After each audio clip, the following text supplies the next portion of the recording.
우리가 누군가와 함께 있고자 할 때 우리는 먼저 상대방의 속성을 파악할 필요가 있습니다. 단지 한 번 만나고 헤어지는 것이 아니라 그와 함께 오랫동안 머물고자 할 때 더욱더 그것은 필수적인 요청입니다. 사람들의 결혼이 실패하는 한 가지 현저한 원인이 있다면 결혼의 상대를 알지 못한 채 결혼을 서두른 케이스가 실패의 원인이 되기도 합니다. 서로를 알아가면서 적어도 서로의 속성, 서로의 개성에 적응할 수 있느냐를 알아보는 것은 필수적인 결혼의 조건이 아니겠습니까? 서로의 속성은 소갈머리 성질, 개성, 개 같은 성질, 충분히 상대방을 알 때 적응할 수가 있을까, 평생의 삶을 함께 할 수가 있을까 판단이 가능하지 않겠습니까? 그런데 우리가 신앙생활을 한다는 것도 하나님과 결혼하는 것과 같습니다. 신앙생활은 하나님과의 영적인 연합인 것입니다. 따라서 우리의 신앙의 대상인 하나님의 속성을 알아보는 것은 매우 중요한 것입니다. 신학에서는 하나님의 속성을 연구할 때 그 속성을 두 가지로 나누어서 말합니다. 하나님과 인간이 나누어 가질 수 없는 속성, 그것을 비공유적 속성이라고 말합니다. 그리고 또 하나는 인간과 하나님이 나누어 가지는 속성, 이걸 공유적 속성이다 이렇게 말합니다. 비공유적 속성 그러면 예컨대 하나님의 전지성, 전능성, 그분이 전능하시다, 전지하시다, 편지하시다, 어디든 그분은 다 계시다, 영원하시다. 이건 인간과 나누어 갖지 않는 거예요. 그래서 우리가 나누어 가질 수 없는 속성을 갖고자 하면 그건 안 됩니다. 이건 이단이 되는 거예요. 우리는 인간의 한계를 받아들여야 합니다. 이것 때문에 비공유적 속성 때문에 하나님은 하나님이고 인간은 인간이 되는 것입니다. 인간을 초월하는 초월자가 되신 이유, 그분의 전능성, 전지성, 편재성, 영원성 때문입니다. 그러나 하나님의 속성 가운데는 우리와 나누어 가질 수 있는 속성이 있어요. 그걸 공유적 속성이라고 말합니다. 대표적인 공유적 속성, 하나님은 사랑이시다, 거룩하시다, 그분은 진실하시다, 그분은 참되고 정직하시다. 이게 우리가 닮을 수 있는 거예요. 그렇죠? 공유적 속성. 그래서 우리가 하나님을 닮는다, 예수님을 닮는다라고 말하는 것은 공유적 속성을 뜻하고 있는 것입니다. 우리가 구약 성경 레위기서와 민수기서를 읽어보면 거기에 정결예법이 많이 등장합니다. 정결예법. 이 정결예법은 하나님의 중요한 한 가지 속성에 기초하고 있는 것입니다. 그 속성은 하나님은 정결하시다, God is pure, 혹은 하나님은 거룩하시다, God is holy. 이런 속성에 기초한 예법들이에요. 따라서 이런 하나님의 거룩하심의 속성에 적응하기 위한 본문에 나타난 중요한 명령이 뭐냐면 더럽히게 하지 말라. 더럽히게 하지 말라. 자, 오늘 본문의 3절 말씀을 다시 보겠습니다. 3절입니다. 다 같이 시작. 남녀를 막론하고 다 진영 바깥으로 내보내어 그들의 진영을 더럽히게 하지 말라. 내가 그 진영 가운데 거하느니라. 우리 가운데 하나님이 거하시기 때문에 거룩하지 못한 것이 있어서는 안 된다 이 말이죠. 더럽히게 하지 말라는 것입니다. 자, 정결하신 하나님, 거룩하신 하나님이 우리 가운데 거하시기에 더럽히게 하는 것들이 우리 가운데서 없어야 한다는 것입니다. 특별히 본문에는 우리를 더럽히는 세 가지 질병에 대해서 언급하고 있습니다. 이것은 구약이에요. 신약시대 그것을 문자 그대로 적용할 수는 없습니다. 우리는 구약에서 영적 교훈을 얻어야 돼요. 그것이 중요하지 구약의 말씀을 문자 그대로 순종할 수는 없는 것입니다. 자, 그렇다면 이러한 병들이 우리에게 가르치고 있는 영적 교훈들은 도대체 무엇일까요? 여기 인생을 더럽히는 세 가지 병이 언급되고 있습니다. 본문 2절이죠. 2절 말씀 같이 읽겠습니다. 시작. 이스라엘 자손에게 명령하여 모든 나병한 자와 유출증이 있는 자와 죽음으로 부정하게 된 자를 다 진영 밖으로 내보내라. 자, 그렇다면 이런 병들을 통해서 주께서 오늘을 살고 있는 이 시대에 우리들에게 경고하고 있는 우리를 더럽히는 영적인 죄들은 도대체 무엇일까요? 첫째가 나병이에요. 나병입니다. 나병 환자를 분리시키라고 구약은 말합니다. 구약에서 나병은 이것을 신학적 교훈으로 말하면 교만입니다. 교만. 구약에서 나병은 언제나 교만이라는 범죄와 연결되어 있다는 것을 알 수가 있습니다. 나병은 피부가 썩는 몸입니다. 그런데 교만은 영원히 썩는 병이에요. 다 같이 한번 따라서 해보세요. 교만은 영원히 썩는 병입니다. 옆에 사람 째려보시고 교만하지 마세요 그러세요. 한 번 더. 교만하면 영원히 썩어요. 자, 이 나병의 또 하나의 특성은 이 나병이 진행되는 동안에 진행되는 그 과정을 인지하지 못한다는 것입니다. 어느 날 보니까 다 썩었어요. 자, 교만도 교만의 위험성을 인지하지 못한 채 우리 안에서 진행되고 있는 일종의 영적 증상인 것입니다. 우리가 구약의 성경 퀴즈를 하는 경우들이 종종 있어요. 근데 유모 성경 퀴즈, 우리가 재밌게 하기 위한 성경 퀴즈를 할 때 등장하는 성경 인물이 한 사람이 있습니다. 전지하신 하나님을 가장 닮은 여자, 누굴까요? 전지하신, 모든 것을 아시는 하나님을 닮은 여인이 있어요, 구약에. 혹시 모르십니까? 이런 건?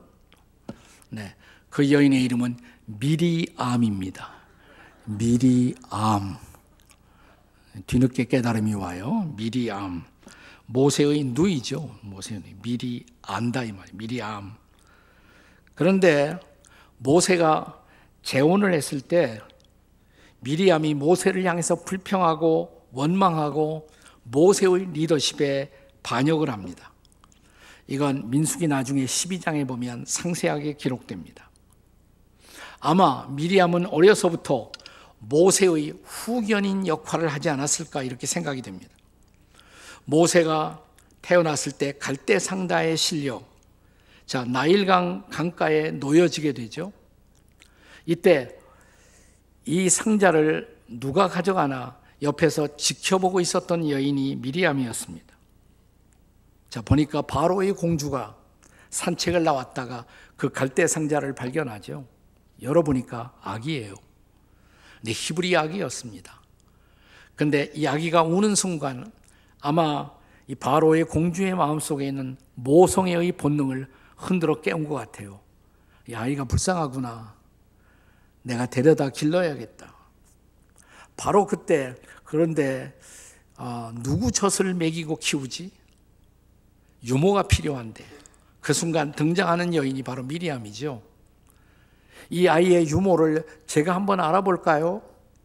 그래서 실제로 모세의 어머니를 다시 유모로 데려오는 놀라운 사건이 일어나죠. 그때 그 역할을 하는 것이 미리암이에요. 네.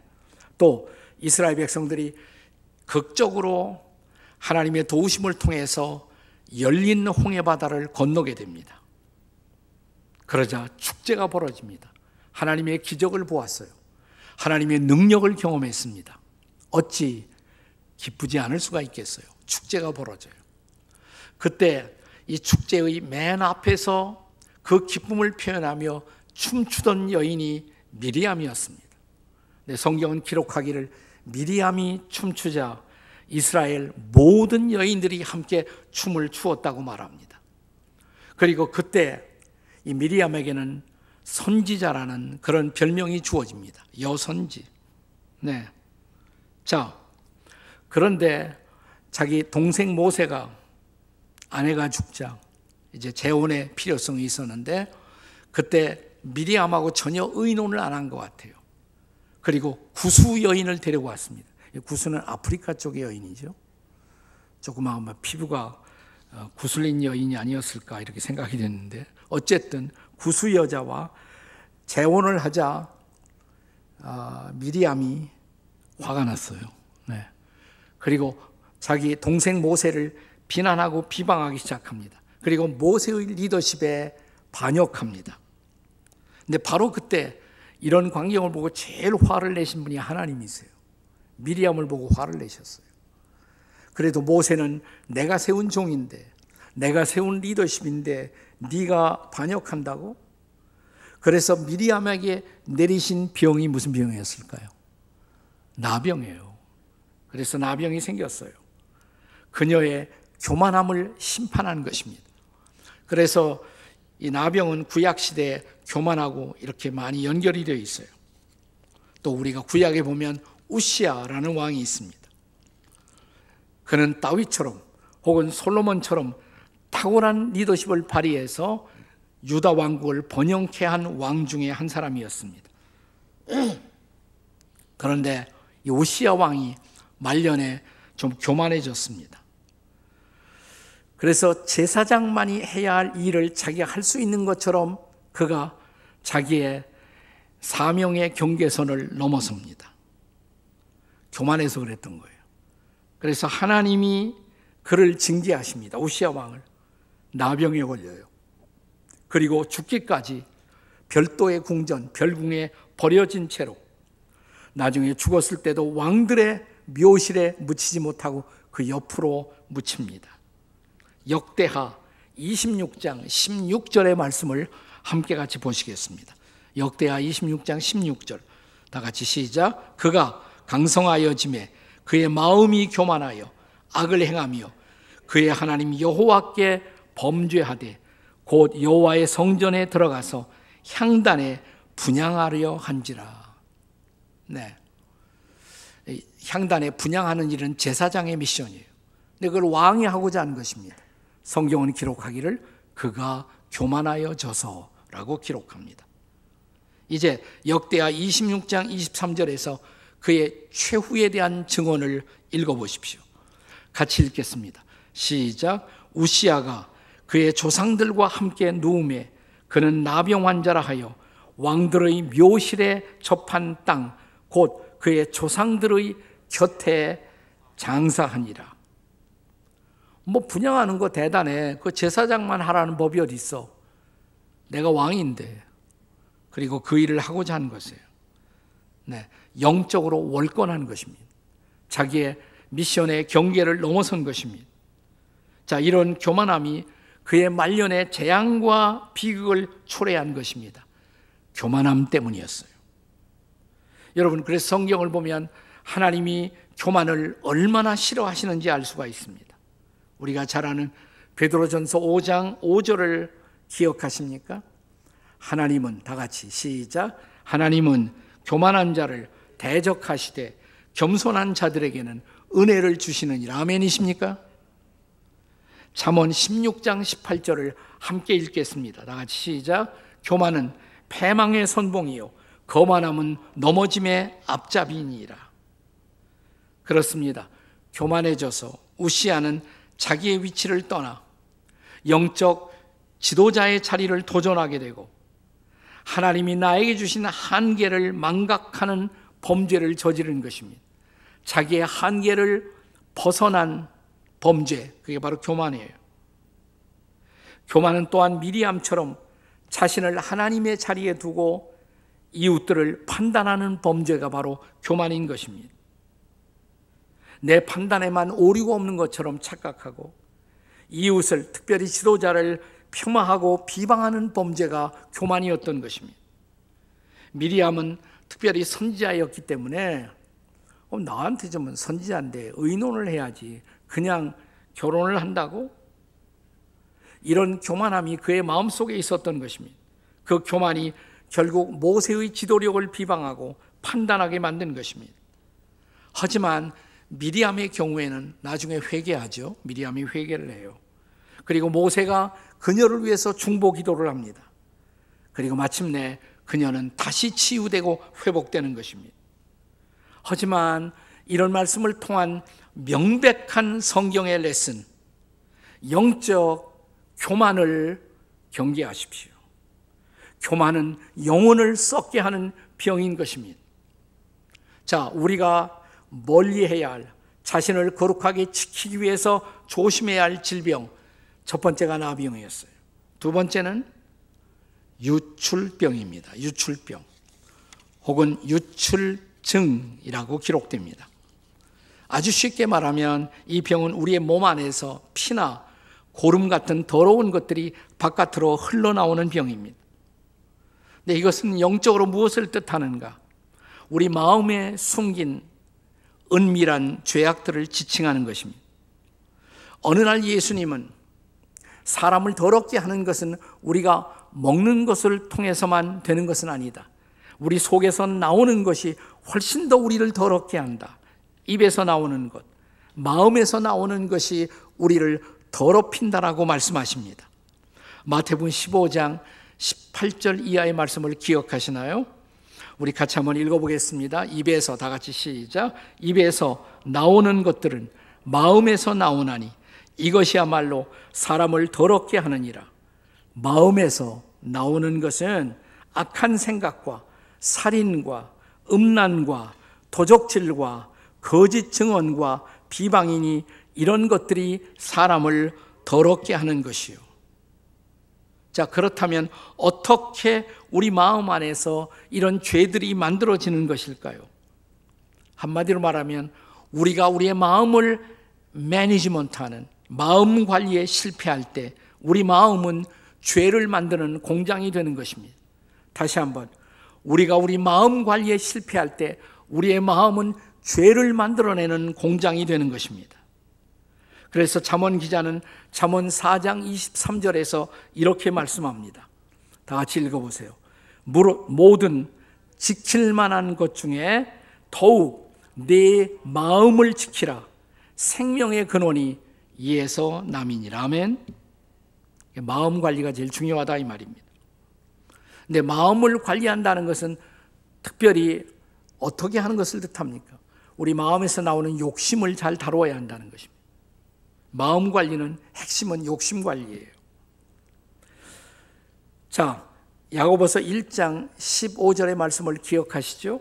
함께 같이 읽겠습니다. 시작. 욕심이 잉태한 즉 죄를 낳고 죄가 장성한 즉 사망을 낳느니라. 욕심이 없을 수는 없어요. 욕심 없는 인간이 어디 있겠어요? 근데 욕심을 잘 다뤄야지, 다루지 못하면 욕심이 죄가 된다는 것이에요. 욕심이 잉태한 즉 그가 죄를 낳고 그랬어요. 욕심 그 자체는 죄는 아니에요. 욕심이 없으면 인간이 아니죠. 근데 욕심을 다루지 못하면 죄가 되는 것입니다. 그리고 그 죄가 자라날 때 우리에게 사망을 가져오는 것입니다. 욕심을 통제하지 못하면 그 욕심이 죄를 낳는다고 말합니다. 그때 우리의 마음은 죄의 지배를 받게 되고, 그리고 그 더러운 죄가 우리의 마음을 더럽히는 것입니다. 그리고 우리의 마음은 그때 죄를 바깥으로 유출하는 통로가 되는 것입니다. 이것이 바로 영적인 유출병이라고 말할 수가 있어요. 자, 이런 영적 유출병을 극복하기 위해서, 혹은 우리의 마음을 관리하기 위해서 필요한 것은 뭘까요? 하나님 우리에게 주신 놀라운 우리의 마음을 지키는 도구를 주셨어요. 그게 말씀인 것입니다. 말씀, 하나님의 말씀인 것입니다. 자, 시편 119편 9절의 말씀을 기억하십니까? 같이 읽습니다. 시작. 청년이 무엇으로 그의 행실을 깨끗하게 하리이까? 주의 말씀만 지킬 따름이니이다. 자, 말씀이 우리의 마음을 지키고 우리를 깨끗하게 한다고 말합니다. 이어지는 시편 119편 11절의 말씀입니다. 같이 읽습니다. 시작. 내가 주께 범죄하지 아니하려 하여 주의 말씀을 내 마음에 두었나이다.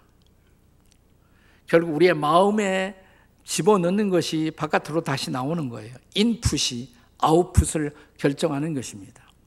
무엇을 넣습니까? 밤낮. 네. 우리가 밤낮 슬픈 것, 눈물 나는 것, 그런 것만 보고 있으면 마음이 슬퍼지죠. 하나님의 말씀을 집어넣으면 말씀이 우리 안에서 움직이는 것입니다. 그 말씀이 우리를 다스리는 것입니다. 그리고 우리의 마음은 거룩해지는 것입니다.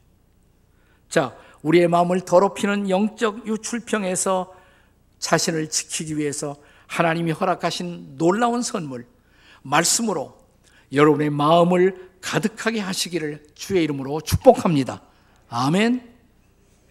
말씀을 자주 가까이 읽으시고 또 암송도 하시고 암송한 말씀을 묵상하시고 그러면 내 마음이 말씀으로 성화되는 것입니다.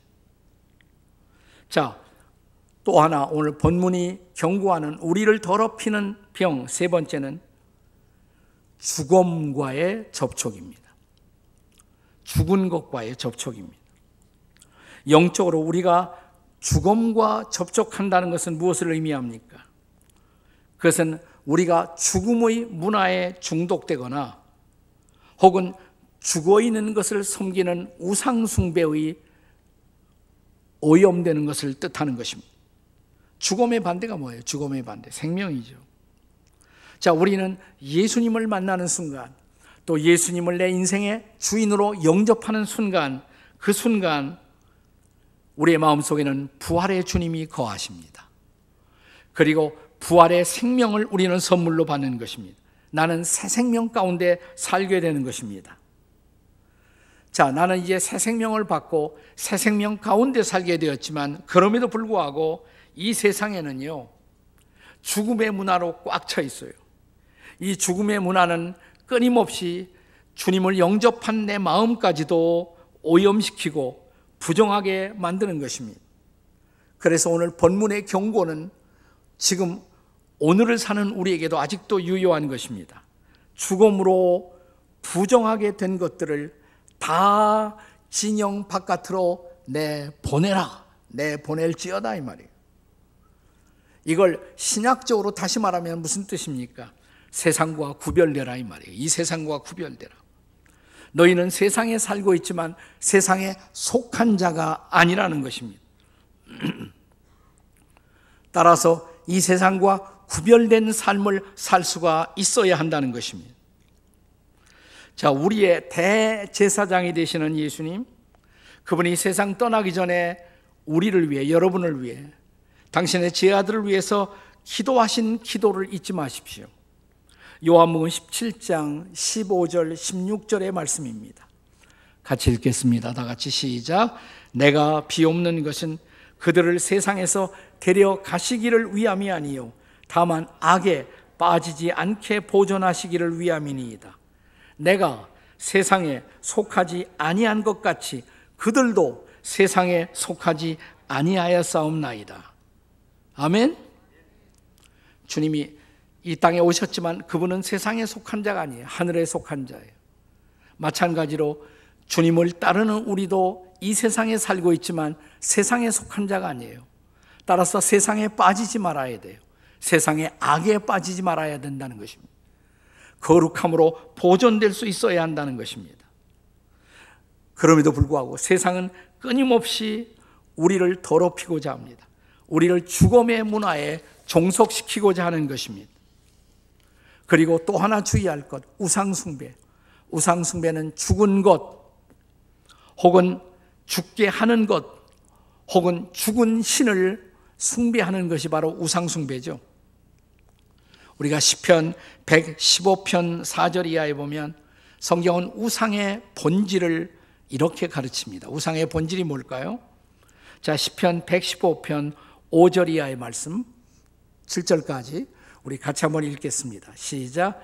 입이 있어도 말하지 못하며, 눈이 있어도 보지 못하며, 귀가 있어도 듣지 못하며, 코가 있어도 냄새 맡지 못하며, 손이 있어도 만지지 못하며, 발이 있어도 걷지 못하며, 목구멍이 있어도 작은 소리도 내지 못하느니라. 그러니까 우상은 죽은 것이다 이 말이에요. 한마디로 우상은 죽은 것이에요. 근데 죽은 것을 우리가 숭배하잖아요. 또 죽은 것을 따르기도 합니다. 이사야 44장 9절에서 증언하는 우상의 본질을 다시 읽어보십시오. 같이 읽습니다. 시작. 우상을 만드는 자는 다 허망하도다. 그들이 원하는 것은 무익한 것이거늘 그것들의 증인들은 보지도 못하며 알지도 못하니 그러므로 수치를 당하리라. 아멘. 우상은 헛된 것을 숭배하는 것이에요. 헛된 것을 따라가는 것이에요. 그러니까 아무 유익이 없어요. 그 종말은 우리를 부끄럽게 한다. 우리를 수치스럽게 한다. 우상 문화는 죽음의 문화이고 수치의 문화인 것입니다. 그러므로 우리가 따를 것이 아니에요.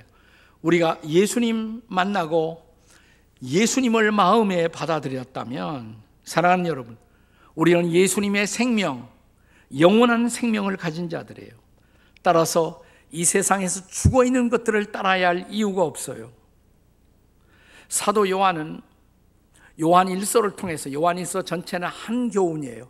하나님과의 사귐, 교제, 거룩한 하나님과 교제하며 사는 것, 그것이 우리의 삶이에요. 그런데 요한 1서 마지막 장 마지막 절은 이런 말씀으로 끝납니다. 하나님과의 거룩한 사귐을 지켜가기 위해서 필요한 것.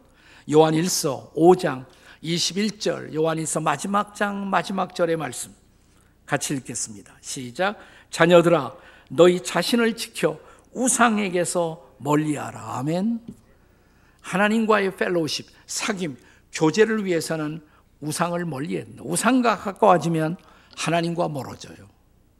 그래서 우상을 경계하십시오. 우상에서 멀어지십시오, 이 말이에요. 그러므로 이제 거룩한 공동체를 이루어 광야를 향해, 약속의 땅을 향해 떠나가는 민수기의 백성들, 주의 백성들에게 하나님은 그들을 더럽히는 병들에서 스스로를 분리하라고 명하십니다. 구별하라고 명하십니다. 그런데 이런 구별 혹은 분리는 일시적 처방일 뿐 궁극적인 처방은 아닙니다.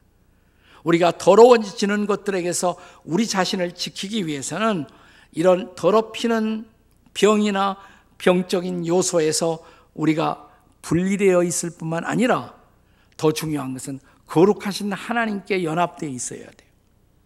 궁극적인 처방은 하나님과의 연합인 것입니다. 하나님과의 연합을 통해서만 우리는 우리의 거룩함을 지켜가게 될 것입니다. 그래서 하나님의 아들 예수님이 이 땅에 오셨을 때 복음서에 보시면 예수님은 이 더러움 속에 우리를 건져내시기 위해서 그분 자신이 더러운 병자들에게 그분은 가까이 오십니다. 구약에서 아무도 가까이 하려고 하지 않았던 그들을 향해 예수님은 오히려 가까이 오셨어요. 자, 그리고 특별히 3가지 병든 사람들을 치유하십니다.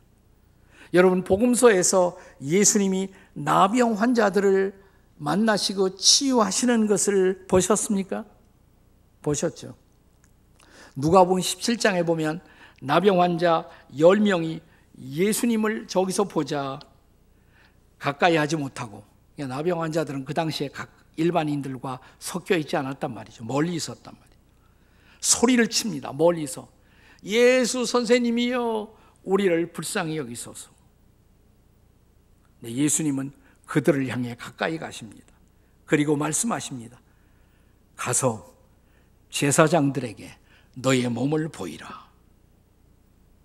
그들이 이 말씀을 믿고 떠나자마자 그들의 몸이 깨끗해집니다. 나병에서 깨끗함을 얻습니다. 그리고 그들은 이제 더 이상 격리될 필요가 없었어요. 그들은 사회 한복판으로 돌아옵니다. 그리고 하나님과 이웃을 섬기는 자가 됩니다. 여러분, 복음서에서 예수님이 혈루증으로 앓던 여인을 치유하신 것을 기억하시나요? 자, 이 여인이 몇 년 동안이나 앓았다고요? 12해, 12년 동안 혈루증으로 고생하던 여인. 마가복음 5장에 보면 나와 있어요. 이 여인은 다른 사람들을 접촉해서는 안 되는 여인입니다. 역시 분리되어 있어야 할 환자였던 것입니다. 그런데 예수님이 지나가신다. 구세주 예수님의 소문을 듣고 예수님께 나와 사람들이 애워싸고 있었어요. 그러나 에워싸는 무리를 돌파하면서 드디어 예수의 옷자락에 손을 대었습니다. 그때 예수님이 하신 말씀을 여러분 기억하시나요? 누가 내 옷에 손을 대었느냐? 예수님이 물으신 이유는 책망하려고 물으신 것이 아니에요. 물론 이 말이 떨어지자 여인은 두려웠겠죠. 내가 더럽힌 여인인데 어떻게 예수님의 옷을 만질 수가 있겠어요? 그런데 예수님은 이렇게 말씀하십니다. 여인이여, 네 믿음이 너를 구원했느니라. 내 믿음이 너를 고쳤느니라. 그리고 그 순간 예수님 안에 있던 거룩한 능력이 흘러가 혈루의 근원이 마르고 병이 나았다고 증언합니다. 할렐루야. 그리고 그녀는 더 이상 아무에게서 격리될 필요가 없었어요. 그리고 예수님을 따르는 제자가 되었습니다. 할렐루야. 여러분, 복음서에서는 또한 예수님이 시체가 들어가 있는 그 관을 만지신 장면을 기억하십니까? 누가복음 7장에 보시면 나인성 과부의 아들이 죽었어요. 젊은 아들이 죽었습니다. 자, 어머니가 울고 동네 친구들이 울면서 그의 죽은 시체를 안고 이제 묘지를 향해서 지나가다가 예수님의 행렬과 부딪힌 것입니다. 그랬을 때, 자, 시체 근처에는 아무도 접근하면 안 되잖아요. 그건 부정타는 일이었습니다. 예수님은 가까이 오십니다. 그리고 그 관을 만지셨어요. 자, 시체가 들어있는, 썩은 시체가 들어있는 그 관을 예수님은 터치하십니다. 그리고 이렇게 말씀하십니다. 청년아, 일어나라. 갑자기 이 청년이 부활의 생명을 얻고 벌떡 일어납니다. 그리고 어머니를 안습니다. 사람들은 놀라움과 경이롭게 그의 부활의 현장을 목격합니다. 그는 이제 일어나 예수님의 제자가 되어 예수님을 따르는 사람이 되었습니다. 예수님, 그분 홀로만이 부정한 것을 정하게 하시고 죽은 것을 살게 하십니다. 할렐루야. 사람들이 격리시킨 사람들, 세상이 격리시킨 사람들, 그것이 바로 우리의 모습이에요. 우리의 죄는 하나님과 우리를 격리시켰어요. 그리고 우리와 이웃들의 사이를 내게 만든 것입니다. 죄가 나와 하나님 사이를, 나와 이웃 사이를 갈라놓은 것입니다. 그런데 이 땅에 오신 하나님의 아들 예수님은 격리된 우리, 죄로 말미암아 하나님에게서 멀어졌던 우리, 죄로 말미암아 사랑하는 사람들에게서 멀어졌던 우리에게 가까이 다가와 부정한 내 마음을 터치하십니다. 더럽혀진 나를 만지십니다. 그리고 나를 깨끗게 하십니다. 새로운 생명을 주십니다. 새로운 능력을 주십니다. 우리는 더럽혀진 것에서 깨끗함을 얻습니다. 그리고 벌떡 일어납니다. 그리고 예수님을 따라가는 제자가 됩니다. 이것이 바로 주님의 부활의 능력인 것입니다. 이 아름다운 계절, 예수님의 부활의 능력을 힘입고 다시 일어나 주님을 따라가는 여러분과 제가 될 수 있기를 주님의 이름으로 축복합니다. 아멘. 기도하십시다, 우리.